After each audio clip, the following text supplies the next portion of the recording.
Presenta el siguiente programa Banco República. Conoce más en brow.com.uy.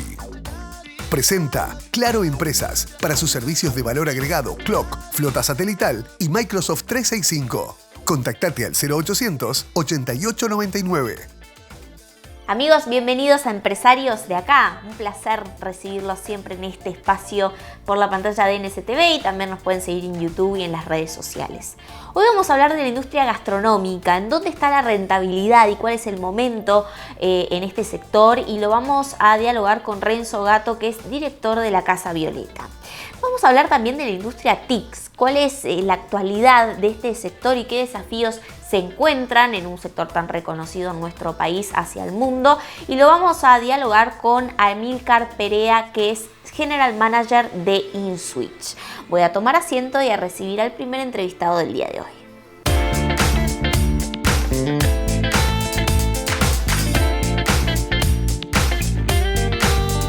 Bien, como lo anunciábamos, vamos a recibir a Renzo Gatto, director de la Casa Violeta. Y bueno, muchas gracias por estar aquí en Empresarios de Acá. Gracias a ustedes, un placer. Bueno, en realidad con Renzo podríamos hablar de muchas cosas. Podríamos hablar de abogacía, podríamos hablar de fútbol, podríamos hablar de otros emprendimientos gastronómicos, pero hoy lo trae lo más reciente, ¿no? En su camino de emprendedor, que es la Casa Violeta. La Casa Violeta. Bueno, un camino hasta hoy, digamos, y su transformación, un restaurante muy reconocido en nuestro país, un poco como llega a su dirección. Bueno, como te contaba detrás de cámara, también estoy vinculado a un emprendimiento que se llama El Berretín, y en función de ese emprendimiento, uno de los socios originarios de la Casa Violeta, Sergio, vino a buscarnos y a proponernos si no queríamos integrar el renacimiento de la Casa Violeta. La Casa Violeta había cerrado en el buceo, porque bueno, se construyó finalmente un edificio en ese lugar, y entonces nos propuso reabrirla. Y fue muy entretenido, la verdad, que todo el proceso, a pesar que nos agarró la pandemia en el medio antes de abrir, con lo cual no sabíamos, veíamos ahí la cantidad de casos, abrimos, no abrimos. Estábamos siempre tomando la temperatura de esa situación que vivimos todos los uruguayos y todo el mundo. Y bueno, y finalmente nos mostraron Sergio y Santiago Croco, que es uno de los socios y es el encargado y el responsable del área gastronómica, que es un fenómeno. Nos mostraron una casa que habían reservado, y la casa a mí me fascinó. Para mí, además, los restaurantes, por lo menos en los cuales a mí me gusta participar, son aquellos que tienen algún vínculo cultural, algún gancho cultural con la historia del país o con la cultura. Y entonces cuando nos mostraron la casa es una casa toda de madera, que queda en Bolivia, esquina La Rambla, República de México. Y entonces, bueno, fuimos a la casa y empezamos a hablamos con el propietario, nos empezó a contar la historia. Nos dijo que una casa que vino prefabricada desde Estados Unidos, es una casa de las primeras prefabricadas que vino al país, y bueno, tiene ese estilo de los cayos de la Florida norteamericana, toda de madera, o unos pisos originarios de la década del 30, y la casa obviamente tenía algunos problemas de mantenimiento, con lo cual lo que hicimos fue restaurarla, manteniendo todo es decir, manteniendo lo que es la casa, su alma, pero volviendo al resplandor que alguna vez tuvo. Y de ahí nos encontramos con muchísimas cuestiones que nos sorprendieron.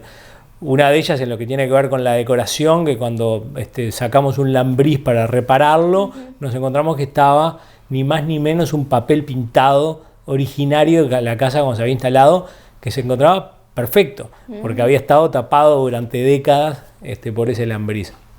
Y bueno, la casa goza de una protección patrimonial grado 5, que es el máximo de la protección patrimonial, y la casa nos fascinó, nos parecía que era ideal como para volver a la Casa Violeta, que es un clásico, y era un clásico. Y entonces instalarse en ese lugar tenía mucho que ver, ¿no? Era como que había una sinergia entre lo patrimonial y en la historia del negocio en sí. Y bueno, vinculado a la casa y lo que te decía de la cultura, que fue también un elemento que a mí me interesó muchísimo, es que en esa casa vivió un famoso pintor constructivista que se llamaba Francisco Mato. Francisco Mato fue un pintor, un artista en realidad, porque fue más que un pintor, porque también era un escultor, que vivió en esa casa durante algunas décadas, vivió con su esposa, y ahí además era su atelier. Ahí pintaba, ahí fabricaba sus obras de todo tipo, ¿no? Porque era además de pintor, él era un artista plástico, bueno, y entonces el Francisco Mato, que además pertenecía a la escuela de Torres García, teníamos que ver de qué manera lo volvíamos, lo incorporábamos a la casa, exactamente. ¿Cómo hacíamos para que volviese a su casa, ¿no? Y entonces ahí nos llegó el dato que había una fundación que mantenía sus obras.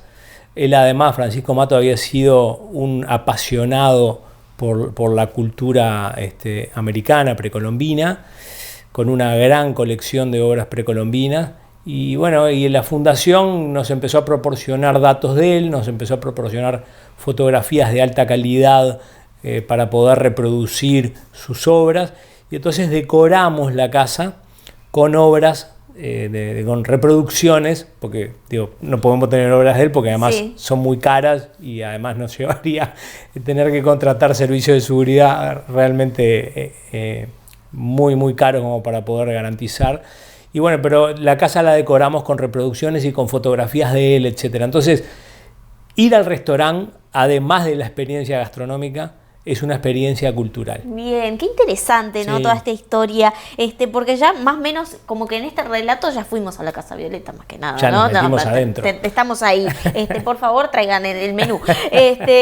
Renzo, preguntar, ¿no? Un poco a partir de esta vinculación de la industria gastronómica, que no viene desde ahora, por supuesto, sino tiene una larga data en su trayectoria. ¿Cuál es el momento? ¿Cómo ve el momento de la industria gastronómica aquí? Es un momento complejo, en lo más reciente porque es una industria que fue muy golpeada por el problema de la emergencia sanitaria, muy, muy golpeada. Además que la gente no salía, es decir, vos fíjate que cuando el funcionamiento de los restaurantes es, vos comprás mercadería, te nutrís con los proveedores, obviamente a los proveedores le pagás con cheques diferidos y entonces vos generás con esa mercadería que te entra, la producís, la elaborás, la vendés a los comensales te pagan, las tarjetas de crédito te mandan los fondos y con eso pagás a los proveedores que compraste un mes o un mes y medio, 2 meses antes. Cuando viene la pandemia, vos tenés un montón de cheques girados y esos cheques girados después no tenés cómo cubrirlos. ¿Por qué? Porque de un día para otro la actividad pasa a ser cero. Ese problema en la Casa Violeta no la sufrió, al menos en una primera instancia, porque nosotros abrimos en diciembre de 2021. Pero igual sí sentimos ese cimbronazo, porque si tú recordarás, a partir de diciembre de 2021 hubo un pico, después bajó, después hubo otro pico más por allá por marzo. Perdón, estoy diciendo mal, diciembre de 2020. Y entonces esos picos también nos impactaron. Para otros restaurantes y otros emprendimientos gastronómicos, y ahí a tu pregunta de cómo veo la actividad, fueron momentos muy complicados y algunos no lograron recuperarse. Y entonces ahora viene la segunda parte, del por qué el rubro es complejo. Porque además el rubro ya no deja las rentabilidades que tenía, por un montón de situaciones que están vinculadas primero porque los salarios se han apreciado, es decir, los salarios reales 20 años a esta parte se han apreciado, entonces es más, se le paga mejor a los empleados. Las tarjetas de crédito se utilizan como muchísimo más que el efectivo, que también eso cambió y genera costos de comisión que hay que pagar. También hoy por hoy la cultura implica que uno va en general a almorzar o a cenar o al restaurante donde goza de un descuento con la tarjeta de crédito que tiene en su billetera. Y además en los últimos tiempos se ha adicionado otro problema, que es el famoso tema del delivery. Que el delivery, hoy por hoy, la plataforma de delivery, porque hoy solo una prácticamente ha quedado en el mercado, bueno, tiene unos costos importantes que cargan al restaurante y que se adicionan, que no siempre son fáciles de trasladar al precio final del producto que uno vende. Entonces todo eso genera una situación compleja. Y después algunas cosas más que de las picardías que se podían eventualmente hacer en el pasado en materia impositiva ya no se pueden, porque entre la facturación electrónica y entre que los medios de pago con la tarjeta de crédito ya te retienen el IVA, prácticamente no podés ni siquiera jugar financieramente con eso, con el tema del pago de los impuestos. Entonces, el rubro está complicado, tiene una rentabilidad relativamente baja, y entonces la única manera de que el negocio te rinda es que sea muy exitoso. Y muy exitoso significa que permanentemente esté con gente, ¿no? Con comensales. Y eso te lleva a tener que pensar en cómo haces para mantener los comensales después del primer salto, ¿no? Que es cuando vos recién abrís y todo el mundo quiere ir a conocer lo que abriste porque es la novedad. Y bueno, el desafío es cómo continúas después manteniendo esa gente que te dé otra segunda oportunidad.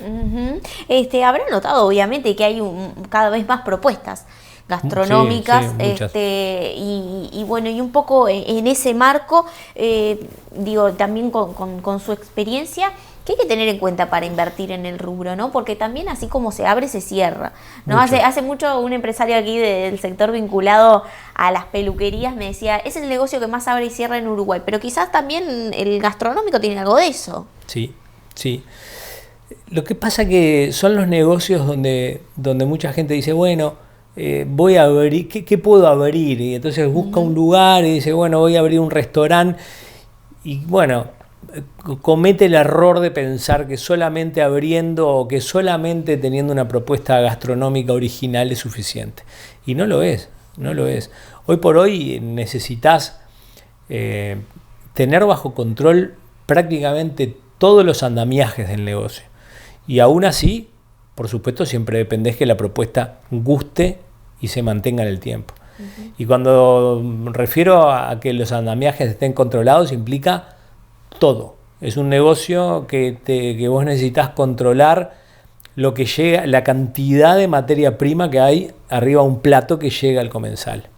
No podés cargar demasiado un plato ni poner poco, y si lo haces tenés que trasladar al precio una de esas opciones que vos tengas, desde un restaurante francés, que en general las porciones son chiquitas, a un restaurante más típico uruguayo, que bueno, que implica una comida sustanciosa que llega al comensal y que le gusta, pero que tiene su costo. Entonces, cada uno de esos elementos que construyen el costo final de lo que llega al plato del comensal tiene que estar bajo control. Cualquier cosa. Entonces, digo, nosotros permanentemente estamos controlando cuáles son los ratios de mercadería. Bueno, cuál fue el ratio este mes, tenés que controlar si no se te fue de rosca o no. Y te pasa, yo qué sé, yo no sé si vas a la feria, pero de repente vas a la feria. Bueno, sí, poco, pero... Bueno, pero de repente vas una semana y resulta que el morrón vale 5 veces más que la semana anterior. Si vos eso no lo anticipás a la hora de preparar un plato con morrones, vos tenés el precio del plato que hiciste antes. Bueno, de repente el costo del morrón que pusiste en ese plato se te terminó ganando o comiendo toda la utilidad que ese plato te podía dejar. Renzo, qué pormenorizado, ¿no? Todo lo que nos cuenta. Y a propósito de recursos humanos, ¿no? ¿Cómo está el sector gastronómico para captar talentos? El sector gastronómico sufre las mismas consecuencias de otros sectores donde no hay una mano de obra especializada. Y a esto, podés encontrar explicaciones en los problemas de educación que tiene el país, en la falta de preparación de nuestros jóvenes, a veces que está dada por faltas de oportunidades, por supuesto. Entonces, te resulta muy difícil construir un buen equipo humano. Además es un rubro difícil, el personal muchas veces tiene que trabajar a la noche, el trabajo a la noche es complejo, es tedioso, implica desafíos en el orden familiar, en el orden afectivo, cansancios, mucha gente que tiene más de un trabajo también, porque si bien, como te decía al principio, los salarios reales han mejorado, tampoco son suficientes para un Uruguay tan caro, ¿no? Como es el hoy de vivir. Entonces, construir un buen equipo es difícil. Por supuesto que ahí también está uno de los secretos de que un restaurante funcione. Cuando vos tenés un equipo de confianza, que atiende bien al público, que trabaja bien y que además se siente a gusto donde trabaja, bueno, todo fluye mucho mejor. Y además también cuando un restaurante trabaja, genera más propina. Y la propina es, te diría, casi el rubro principal de lo que el personal de gastronomía, vive, ¿no? Bien, qué interesante. Bueno, Renzo, usted tiene muchas actividades, bueno, reconocido abogado, bueno, vinculado al deporte, al fútbol, ¿sigue vinculado o bueno, como hincha ahora? No, soy hincha, alguna vinculación tengo, pero muy menor, muy menor. Bien, bueno, y también vinculado, bueno, al rubro gastronómico. ¿Tiene tiempo para hacer todo? Sí, tengo, la verdad que tengo tiempo ahí. Creo que soy un poco de la escuela de mi madre, que ha tenido siempre una gran capacidad para hacer de todo. Ella es historiadora y ha escrito libros, etcétera, a pesar de que seguía encargándose de nosotros y de la casa, etcétera, y fue profesora también, etcétera. O sea que me gusta. A mí, la verdad que no me gusta tener tiempo ocioso.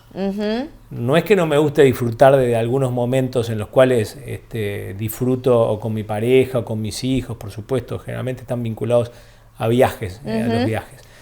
Pero sí quiero estar permanentemente activo y desarrollando cosas nuevas, eso me gusta muchísimo. Bien, bueno, excelente. Renzo Gatto, bueno, director de la Casa Violeta, muchas gracias por compartir esta experiencia aquí en Empresarios de Acá y lo esperamos en otra oportunidad o nos esperamos en la Casa Violeta. Sí, por favor, me gustaría que fueras a conocer, porque, y ya termino con esto, la Casa Violeta se reformuló en el sentido de que antes era un espeto corrido, su característica era un muy buen restaurante, pero el foco principal era un espeto corrido. El espeto corrido decidimos sacarlo en la modernización de la Casa Violeta e incorporar otras delicatessen a la parrilla, como son los pescados. Tenemos una pesca a la parrilla muy buena y una carta que es de primer nivel. Vale la pena conocerla. Bueno, ya vale la pena, así que ya me compró, ya con la indicación al principio y final, ya está, broche de oro. Renzo, muchas gracias por venir. Por favor, un gusto a ustedes y los espero a que conozcan la Casa Violeta. Bien, nos vamos a la pausa y ya regresamos. Bueno, no nos vamos a la pausa sin antes, por supuesto, agradecer a las marcas que me acompañan siempre. El look es de Guapa, los zapatos son de Marcel, los accesorios de Nove, de Carmen Manrique. Me cuido en Betel Spa con productos L'Oréal París y cuido mi vista en óptica Semiflex. Ahora sí, pausa y ya regresamos. Betel, única cadena de centros de estética y spa del Uruguay. Estudios Bet, la consultora de franquicias líder en Uruguay. Conozca la manera más segura de expandir, desarrollar e internacionalizar su negocio. Estudios Bet, líder en franquicias en Uruguay.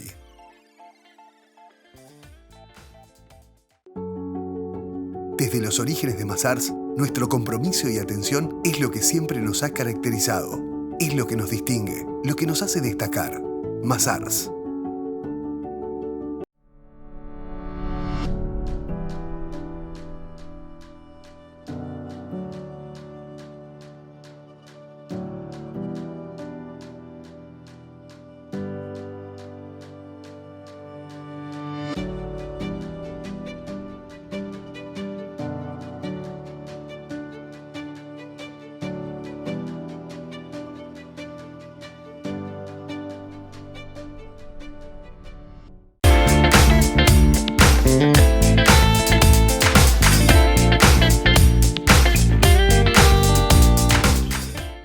Presenta Mazars, auditoría, contabilidad, outsourcing, impuestos, compliance, capital humano, legales. www.masars.com.uy.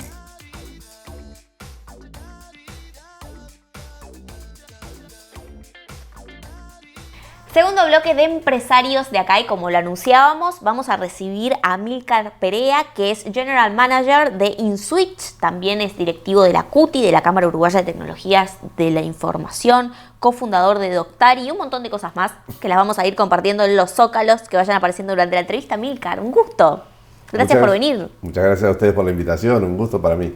Bueno, yo voy a hacer una breve referencia antes de comenzar la nota, que se la hice fuera de cámaras y la voy a hacer delante de cámaras, porque, bueno, yo con Amílcar tengo contacto hace muchos años y recién ahora nos conocemos personalmente. Cierto. Por otras actividades periodísticas, bueno, he tenido contacto con él y le contaba de que en realidad yo desde hace muchos años tengo la imagen de él, de hablar de fintech es hablar de Amílcar y es hablar de InSwitch y es como tenerlo de referente mucho antes de este boom, ¿no? Que hay de este tipo de empresas, startups, así, en ese sentido en Uruguay.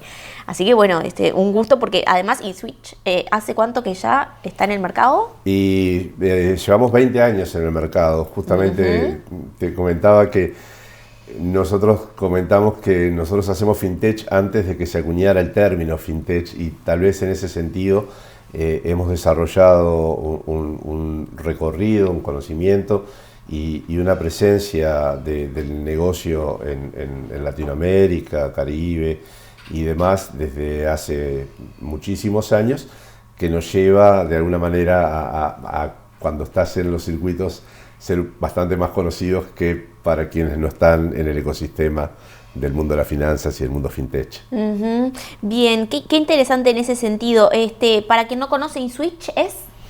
InSwitch es una empresa 100% nacional que tiene 20 años en el mercado, que nació con un fundador en un monoambiente con 3 chicos ingenieros recién recibidos, que tenemos la suerte que uno de ellos, Bernardo, sigue siendo al día de hoy nuestro CTO y bueno, que hoy en día tiene 150 empleados, trabajamos en toda Latinoamérica, todo el Caribe, más de 30 países y realmente tenemos una presencia muy importante en lo que es el mundo de las billeteras electrónicas y el mundo de los pagos desde hace ya bastantes años. Bien, bueno, qué interesante, ¿no? Y en este mundo de las TICs, ¿no? Que tanto se habla y tanta referencia también se hace, por suerte, ¿no? A logros que se destacan desde Uruguay al mundo.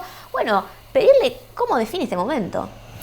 Bueno, es un momento de oportunidad, es un momento de transformación. Lo que nosotros vemos es que la digitalización que se está dando en el mundo es a todos los niveles. Y lo que permite básicamente es que se simplifiquen muchísimos procesos. InSwitch justamente es una empresa que se especializa en lo que llamamos finanzas embebidas. Es decir, que los servicios financieros que una persona necesita o que una empresa tiene que brindar, ya sea para una compra, para un pago, para una contratación, para pagarle a un empleado, se embeban, es decir, queden incorporados en el flujo normal y pasen lo más transparente que puedan dentro de ese proceso. O sea, que uno no tenga que ir a pagar algo, o que uno no tenga que ir a tomar un crédito, que uno no tenga que hacer algo, sino que eso sea parte del flujo normal de interacción. Nosotros lo que decimos es que convertimos a cualquier empresa en una fintech, porque en realidad lo que les damos son las herramientas para que cualquier empresa, que todos tenemos la necesidad de cobrar algo, pagar algo, distribuir dinero, hacer distintas necesidades distintas necesidades financieras, se puedan hacer en una modalidad fintech, que básicamente lo que te quiere decir es que eso es súper amigable, como cuando pagamos, por ejemplo, un viaje. Es muy distinto cuando lo pagamos y terminamos el viaje y tenemos que ir a hacer la acción de pagar, a cuando, por ejemplo, no sé, voy a hacer propaganda Uber, cuando tomamos un Uber y la instancia de pagar ya se da automáticamente sin que hagamos nada. Bueno, eso es embeber esas soluciones financieras dentro de la operativa de las empresas, y eso permite que cualquier empresa opere en una modalidad fintech, y a eso nos dedicamos en InSwitch. Bien, clarísimo, ¿no? Y en ese sentido, ¿no? El momento de la industria, de las TICs en general, de la industria nacional hacia el mundo, ¿cómo lo define? Bien, lo bueno que tenemos en la industria nacional es que siempre apuntamos para afuera. Sabemos que no tenemos un mercado y por ende la gran mayoría de las empresas, los emprendedores y demás, siempre tenemos el mercado externo como objetivo. Algunos haciendo experiencias internas en nuestro país y después extrapolándolas a otros países, otros, como nos pasó en InSwitch, directo. Nosotros, los primeros clientes que tuvimos fueron en Honduras, Guatemala y El Salvador. Y muchos años después tuvimos nuestro primer cliente en Uruguay, y eso, hay muchas empresas que arrancan de una manera o de otra, pero que todas tenemos en común que vemos el mercado externo. Ese mercado externo hoy, con los procesos de digitalización, lo que ha permitido la evolución o la necesidad de los clientes de adoptar tecnología, hace que esos mercados estén mucho más cercanos, que la oportunidad sea muchísimo más grande, y donde algunos valores que tiene nuestra industria sean muy relevantes. Eso lo vemos, por ejemplo, en que no es fácil encontrar para los clientes en el exterior empresas ágiles, orientadas a la innovación, pero que a su vez sean serias y que te den confiabilidad y estabilidad. Y eso la industria uruguaya la tiene, y nos pasa a todos que cuando llegamos a un mercado y ya fueron otras empresas uruguayas, dejaron ese camino. El otro día comentaba justamente, tengo compañero directivo en la CUTI a Aníbal Gonda, de Genexus, y me pasó, por ejemplo, una vuelta en Guanajuato, en México, que fuimos a hacer una presentación, y no nos estaban prestando mucha atención, estaban ahí con los celulares y demás, y estaba hablando otra persona de otra nacionalidad, y cuando empiezo a hablar yo, se para, pero vos sos uruguayo. Sí. Ya no, te voy a prestar atención porque nosotros trabajamos con Genexus y eso fue espectacular. Entonces, sé, porque nos dicen otros colegas, que también lo que ha hecho InSwitch en los distintos mercados le ha abierto puertas a otras empresas, y lo de dLocal también, y así entre todos vamos construyendo una reputación a nivel nacional que nos permite aprovechar esas oportunidades de mejor manera que si esa marca país de alguna manera no existiera. Obviamente todo depende del talento que tengan nuestras empresas para poder realmente satisfacer las oportunidades de negocio, pero ese pequeño plus está ahí. Eso es lo que le iba a preguntar, ¿no? Porque de repente uno tiende a pensar en la tecnología, ¿no? Y que lo que pasa en nuestro país pasa en otras partes del mundo, y es como decir, bueno, el mercado es el mundo, pero llega un momento donde hay un límite. Por suerte no. Ajá. El límite nos lo podemos poner nosotros, en el sentido de cómo pensamos las soluciones, qué tan escalables las pensamos, cómo son los procesos. Todas nuestras empresas han pasado por procesos de transformación importantes que son necesarios para atender un mercado global. Obviamente, si nosotros no tomamos las decisiones tecnológicas correctas, podemos encontrarnos con límites a nivel de capacidad de operar y demás. En eso yo siempre le aconsejo a los emprendedores, cuando daba clases a mis alumnos en la universidad y demás, que tienen que pensar fuera de Uruguay. Uruguay en ese sentido puede ser un problema, porque las cantidades relativas en Uruguay son muy bajas. Entonces, cuando nosotros pensamos la arquitectura de una solución, cuando pensamos a cuánto tiene que escalar una solución, cuánto tiene que aguantar, no podemos pensarla, y por suerte casi ninguna de las empresas uruguayas la hace, pero a veces a los emprendedores les cuesta un poco más.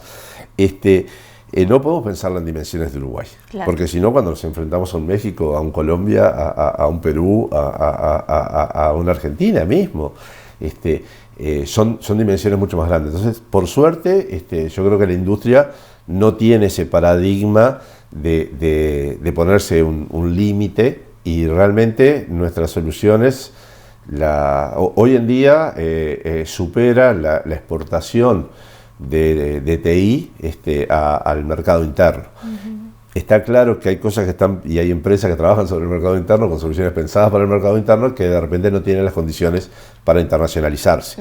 Pero en sí, tomando las decisiones correctas tecnológicamente, también podrían evolucionar para abarcar otros mercados. Bien, vamos a seguir hablando de todo lo que hace al sector de las TICs en Uruguay, de la industria, con Amílcar Perea, que es General Manager de InSwitch. Vamos a una pausa, lo invito, se queda, ¿no? Bien, claro. Bien, nos vamos a la pausa y enseguida regresamos.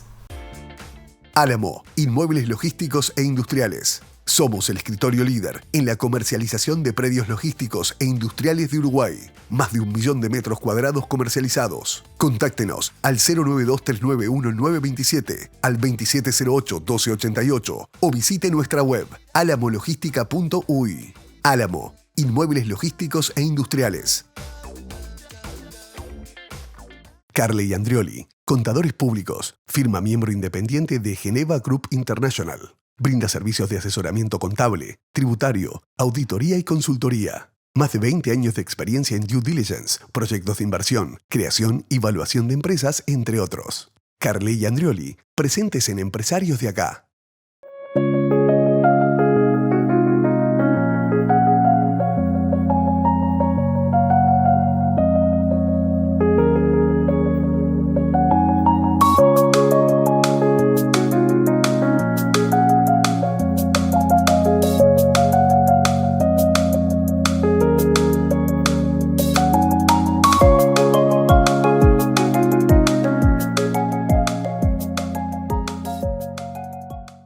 Urbancat.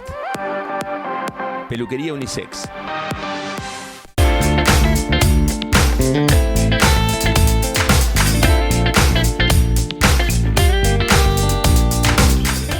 Con tu banco, todo es más fácil a través de eBrow. Paga los sueldos de tus empleados y las facturas a proveedores. Hacé la cobranza sin moverte de tu empresa. Controla los pagos de tus clientes y mucho más. Además, podés usar la tarjeta prepaga corporativa del Brow. Seguridad y rapidez con la tecnología Contactless. Banco República, nuestro banco país.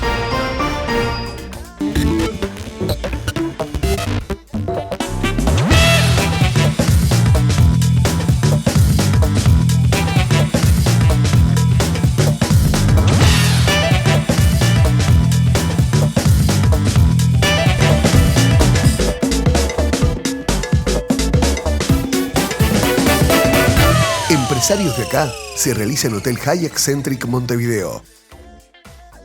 Carle y Andrioli, presentes en Empresarios de Acá. Tercer y último bloque de Empresarios de Acá. Agradecer por supuesto a Samsung por toda la tecnología que nos provee para hacer este programa. Y estamos en diálogo con Amílcar Perea, que es General Manager de InSwitch, hablando de lo que hace la industria de las TICs en Uruguay. Y allí mencionaba, bueno, por supuesto, fortalezas. ¿Dónde están las debilidades, los cuellos de botella? Todo el mundo hoy en día, no solamente el Uruguay, tiene una problemática muy seria que es la gestión de talentos. Es decir, esta es una industria del conocimiento que realmente no tiene techo, realmente va a seguir creciendo y tiene muchísimo para crecer, no solo en Uruguay, en el mundo, porque el mundo se está transformando y está adoptando tecnología. Este programa que estás haciendo vos, tiene muchísima tecnología incorporada y que simplifica un montón de procesos, y eso pasa en todas las industrias. Y la tecnología es transversal a esa transformación a nivel global, y por ende todas esas soluciones, independientemente que hablamos de temas de producción audiovisual o que hablemos de telemedicina, donde también es obvio que hablemos de fintech, todas llevan un común denominador de soluciones tecnológicas, y esas soluciones tecnológicas dependen del conocimiento de la gente. Para eso necesitamos nuestros colaboradores en las empresas, los chicos que trabajan, que desarrollan la tecnología y que son realmente los que hacen esa transformación. Ese talento que necesitamos todas las empresas, las uruguayas y las de todo el mundo, realmente es escaso hoy en día. Y particularmente en Uruguay es muy escaso. Ya somos pocos, ¿tá? Pero además no estamos haciendo bien la sensibilización hacia nuestros jóvenes a que aprovechen la oportunidad de formarse para trabajar en nuestras empresas. Una realidad que tenemos hoy en día es que ese talento, las empresas uruguayas lo estamos teniendo que ir a buscar fuera de Uruguay. Lo cual no está mal, pero en realidad nos encantaría poder ocupar más mano de obra en Uruguay. Hoy en día tenemos la oportunidad de incorporar más de 15.000 personas más al sector y no están esas personas preparadas. Pero además, los chicos, cuando hacen su opción de qué estudiar, no están considerando de verdad a la tecnología como creemos nosotros que corresponde a el nivel de salario que paga la tecnología, la calidad de los empleos, la flexibilidad que tienen los trabajadores del sector, lo cool que es y lo divertido que es trabajar en nuestras empresas. Y hoy en día en Uruguay nos pasa que estudiar carreras de TI está en el puesto número 13 de opciones de los chicos. Es decir, eligen otras 12 cosas que de repente no les permite proyectar una calidad de vida como les permitiría estudiar TI, y eso implica que un 2% de los chicos opta por estudiar en carreras de TI. En ese sentido estamos trabajando muy fuertemente con la academia, con el gobierno. ¿Cómo se trabaja, por ejemplo? ¿Qué se hace? Bueno, estamos trabajando muy fuertemente con la NEP, directamente con Robert Silva, gente que tenemos todos una visión en común de que los chicos tienen que venir mejor preparados, tienen que aprender habilidades, ¿no? Como pensamiento computacional, pensamiento crítico, tienen que aprender a programar desde la escuela, así como aprenden a leer o como aprenden matemáticas, tienen que tener el inglés incorporado, y eso en una lógica justamente que favorezca la movilidad social, que no sea solamente para la élite, que nos permita realmente darle oportunidades a las personas que de todos los segmentos. Entonces, hoy en día sabemos que ese tipo de medidas son medidas a largo plazo. O sea, tenemos que cambiar eso para que los chicos lleguen. Pero en el medio estamos trabajando muy fuertemente con la UTEC, con la UTU. Hay carreras cortas, están los bachilleratos tecnológicos. No necesitamos solamente ingenieros. Claro. Hay muchísimas oportunidades de trabajo en nuestras empresas donde la gente se puede preparar en poco tiempo. Hemos hecho ofertas educativas nuestras, como Jóvenes a Programar, con distintos planes, con Sembrando, con distintas organizaciones, y realmente desde el punto de vista de la industria queremos aportar a que se desarrolle más talento y también aportar a que ese talento se desarrolle no solamente en el ámbito educativo, sino adentro de nuestras industrias, capacitándolos, formándolos, completando esa capacitación, porque esa materia prima que nutre a estas empresas y de las cuales nos sentimos tan orgullosos, ¿no? Hablando del mundo fintech, bueno, el año pasado nos maravillábamos con el efecto D-Local, ¿no? O sea, y realmente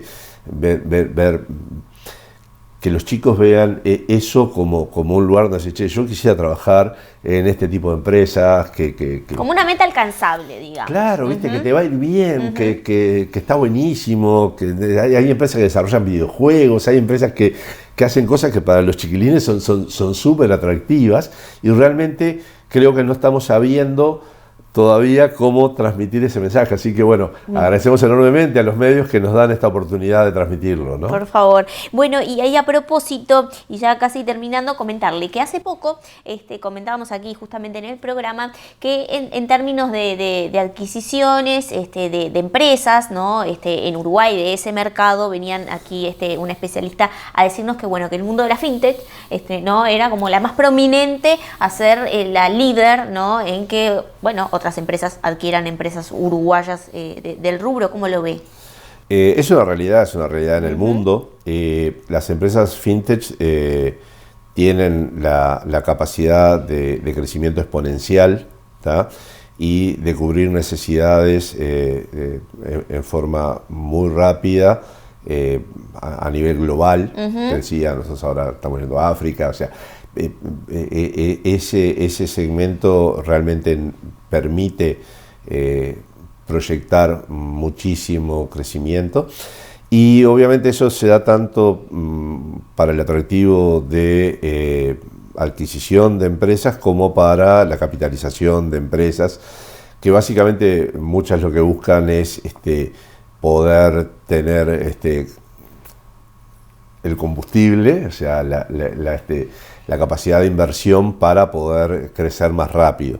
Entonces, es cierto que el sector fintech es muy atractivo, es cierto que es parte de un proceso de digitalización horizontal que atiende a todas las soluciones, y hoy en día lo vemos como uno de los efectos dinamizadores de la industria, pero también sabemos que hay muchos otros sectores que a partir de las buenas experiencias de fintech y de otros segmentos van a tener la oportunidad y que son también muy atractivos. Entonces sí, lo vemos como un efecto de liderazgo y también como un compromiso del sector de estar a la altura de esas visualizaciones que hacen estas empresas y estos fondos tan interesantes para nuestras empresas como exigentes. Entonces es un doble desafío, ¿no? O sea, aprovechar la oportunidad, pero también estar a la altura para poder brindar las soluciones en ese mundo global que todos vamos recorriendo. Bien, Amílcar, bueno, sin duda que son un montón los temas que quiero conversar con usted, así que lo espero en otra oportunidad, pero finalmente preguntarle sobre la tendencia, digamos, de la banca abierta, ¿no? Del open banking, y un poco ahí sí como la tecnología uruguaya está incursionando en estos temas. Bueno, el open banking, al igual que varias otras tendencias de la industria, pero en particular el open banking, es un efecto democratizador de la información y el acceso de servicios, donde el individuo se termina apoderando de su historial de créditos, de su récord que tiene en cuanto a cumplimiento, y de esa manera hoy en día lo que está pasando es que es una necesidad. Es decir, es un elemento importante para que los demás servicios se puedan brindar.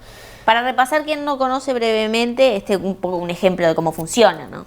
Perfecto. Open Banking, ¿qué quiere decir? Que yo puedo tener mis cuentas y mis datos y un historial de haber tomado créditos, de recibir mis ingresos mensualmente, de haber hecho inversiones con una determinada institución financiera, y que puedas hacer que esa información, ¿tá?, y esos fondos que están allí puedan ser utilizados en toma de servicios, contrataciones, no sé, tomar un crédito, pagar algo, financiar, hacer una inversión, en otras entidades, ¿tá?, que no necesariamente tengan un acuerdo con mi entidad financiera, sino que yo pueda usar esa información.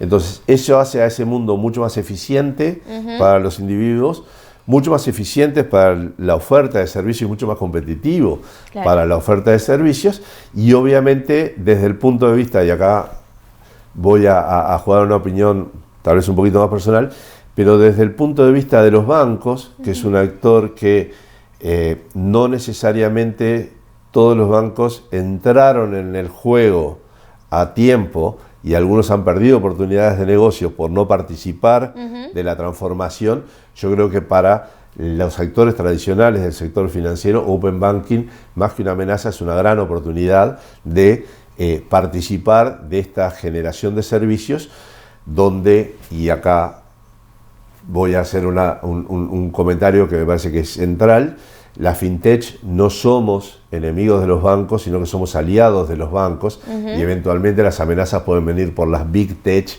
por un Amazon, por un Google, donde realmente si la tecnología se incorpora solo a esos niveles, los jugadores que hoy se creen o se sienten grandes, tal vez se ven las de perder. Entonces vemos a la fintech realmente como un aliado de los bancos en el mundo que nos abre Open Banking, ¿no? O sea que, digamos, es un terreno que está más o menos fértil en Uruguay.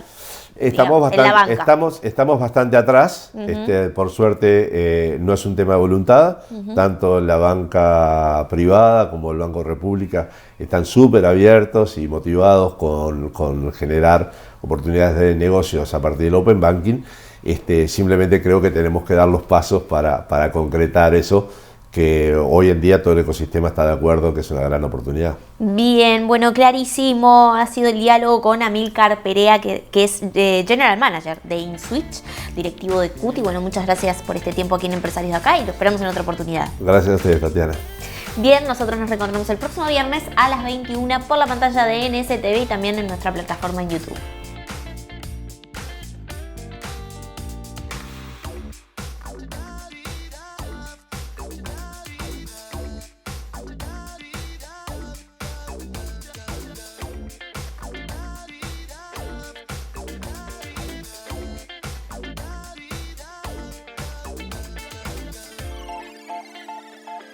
En Claro, tenés 60% de descuento en todos los planes por un año.